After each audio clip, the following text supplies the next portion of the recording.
नमस्कार। मैं डॉक्टर सरना ढींगरा, एक naturopath, NLP coach, quantum healer, hypnosis. तो आज हम एक करंट टॉपिक पे, एक महत्वपूर्ण विषय पर बात करने जा रहे हैं। आज सब सारे संसार में बहुत से लोगों को स्ट्रेस, एंजाइटी, डिप्रेशन रहने लग गया है। और ये स्ट्रेस, एंजाइटी या डिप्रेशन की स्थिति एक ऐसी स्थिति होती है जिसमें जब इंसान फंस जाता है तो वो इतने गहराई में विचारों में डूबा रहने लग जाता है कि अपने आसपास क्या उसे अपने आसपास के वातावरण में, आसपास में क्या हो रहा है उसके बारे में भी उसे आभास ही नहीं रहने लग जाता। वो बिल्कुल मन की गहराई में हर टाइम खोया खोया रहने लग जाता है। ऐसी स्थिति में मैं उन एक बेसिक टेक्निक की बात करने जा रही हूँ कि वैसे तो टेक्निक्स बहुत हैं, बहुत गहराई से अंतर में जाके बहुत सारे विजुअलाइजेशंस हैं, एनएलपी की बहुत सारी टेक्निक्स हैं। लेकिन आज मैं एक उस बेसिक टेक्निक की बात करने जा रही हूँ जिसे यूज़ करके हम एकदम से अपने डेप्थ में खोए हुए या गहराई में खोए हुए से हम उसे प्रेजेंट में इंसान को ला सकते हैं।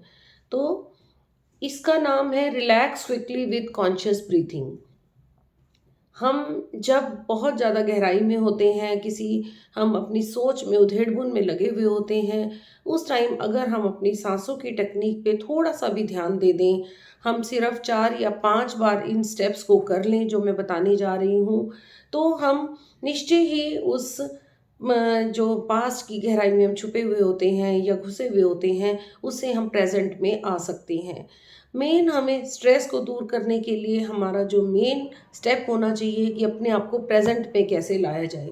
जब हम प्रेजेंट में जीना शुरू करते हैं, हम अपने आप को प्रेजेंट में रखना शुरू कर देते हैं, तो निश्चय ही हमारा अंतर का जो थॉट प्रोसेस चल रहा होता है, जो हमें बार बार परेशान कर रहा होता है, वह बाहर दूर हो सकता है, बाहर जा सकता है। हम डीप थॉट के घेरे से निकल सकते हैं। तो ये जो ब्रीदिंग पैटर्न हमारा है, हम अगर उसे थोड़ा-सा उस पे ध्यान दे दें, 5 या 6 स्टेप्स के द्वारा हम उस पे ध्यान देके हम अपने आप को प्रेज़ेंट में ला सकते हैं।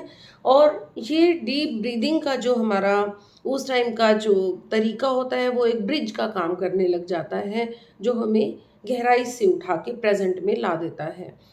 तो स्टेप 1 है कि ब्रीथ इन 4-5 सेकंड, कि सबसे पहले ब्रीथ इन करें आप और 4-5 सेकंड तक करें और उस पे पूरा कंसंट्रेशन डालें कि मैं कैसे ब्रीथ इन कर रही हूँ, कैसे मैं गहरी लंबी सांस ले रही हूँ।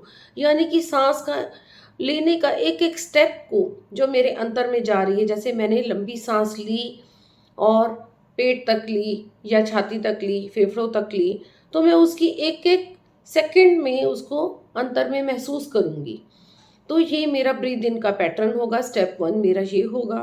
मैं उसको महसूस करूँगी, जैसे मैं लंबी साँस ले रही हूँ, जहाँ से मेरी साँस शुरू हुई, जहाँ तक गई, जहाँ से वापिस अंतर में छाती या फेफड़ों में मेरे आई, जहाँ तक गई, घुसी, जहाँ तक स्टॉप हुई, वहाँ तक एक-एक पिन ड्रॉप मैं उसको ऑब्ज़र्व करूँगी। जब मेरी ऑब्ज़र्वेशन चलेगी तो मैं प्रेज़ेंट में हो जाऊँगी। इसी तरह स्टेप 2 में हमने करना है कि जो मैंने साँस ली उसको मैं होल्ड आउट करूँगी, होल्ड कर दूँगी 4-5 सेकंड के लिए, ज़्यादा देर के लिए नहीं करना। और जब मैं होल्ड की स्थिति में होंगी तब भी मेरा पूरा ध्यान मेरी अपने ऊपर, मेरी साँस पे, या जिससे मैंने होल्ड कर रखा है गले से या नोज़ के नोज़ल ट्रैक पे, जहाँ पे भी मैंने होल्ड कर रखा है, उस पे मेरा ध्यान जाएगा। स्टेप 3 है कि ब्रीथ आउट करूँगी। जब मैं ब्रीथ आउट करती हूँ, ऐसे ब्रीथ आउट करती हूँ, ब्रीथ आउट करते हुए भी मेरा एक-एक स्टेप पे ध्यान जाना चाहिए। एक-एक उसके, जब से ब्रीथ आउट हो रहा है, नोज़ के थ्रू हो रहा है, पहले नीचे से छाती से ऊपर गया, फिर यू टर्न लेके वापिस आया। इस प्रकार से मैंने उस पे पूरा ध्यान देना है। स्टेप 4 है कि जब मैंने ब्रीथ आउट किया, मैं उसको भी होल्ड पे रखूँगी 4-5 सेकंड के लिए, ज़्यादा देर के लिए नहीं। उन 4-5 सेकंड पे भी मेरा पूरा ध्यान होना चाहिए, कंसंट्रेशन होना चाहिए। इस तरह से ये जो 4 स्टेप हैं, ब्रीथ इन के, ब्रीथ आउट के और होल्डिंग के, इस तरह 4 स्टेप में हमने ये काम किया, तो मैंने इस पे पूरा कंसंट्रेशन रखना है और अपने आप को पूरा कोशिश करना है कि मैं उस दौरान प्रेज़ेंट में ही रहूँ। इस पैटर्न को हम थोड़ा-थोड़ा बढ़ा भी सकते हैं। हम 4 से 5 बार, 8 बार, 9 बार ऐसे करके बढ़ाते भी रहेंगे हम इसको, ताकि हम मैक्सिमम टाइम प्रेज़ेंट में रहें। और पूरे दिन में, क्योंकि जो बंदा बहुत डीप एंग्ज़ायटी में होता है, डिप्रेशन में होता है, वो पूरे दिन में कई बार उसमें जाता है। एक बार नहीं, वो कई बार, बार-बार। जब भी उसे कुछ इस टाइप का हल्का-सा भी थॉट शुरू होता है, वो गहराई से उसमें फँसने लग जाता है। तो इस प्रकार से हम इस पैटर्न को, इस एक्सरसाइज़ को हम दिन में कई बार यूज़ करें।